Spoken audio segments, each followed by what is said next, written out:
अस्सलाम वालेकुम भाईजान, की हाल है? ठीक है सर। सलाम वालेकुम सलाम। सेहत भी तो ठीक है? हाँ जी शुक्र मालिक दा। की गल राती बारिश हुई है? हाँ जी सर, रात सुनिया यहाँ किधर गड़े पे ने अच्छा। और काफ़ी ज़्यादा मेरे को पौधे का की हाल है। हाँ वो तो देख रहे हैं। हाँ जी, देखो पौधे थले पावे पत्ते पत्ते हुए ने, सड़कों की झाड़ू मारना पैंदे आ। हाँ वेरी गल नौकरी नौकरी ही होंगी है। हाँ जी सर, हाँ जी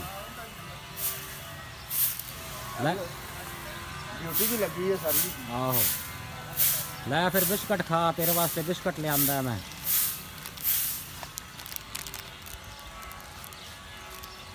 अस्सलाम वालेकुम भाईजान, की हाल है? ठीक है सर। सलाम वालेकुम सलाम। सेहत भी तो ठीक है? हाँ जी शुक्र मालिक दा।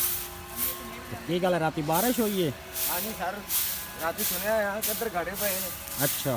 और काफ़ी ज़्यादा मेरे को पौधे का की हाल है। हाँ वो तो देख रहे हैं। हाँ जी, देखो पौधे थले पावे पत्ते पत्ते हुए ने, सड़कों की झाड़ू मारना पैंदे आ।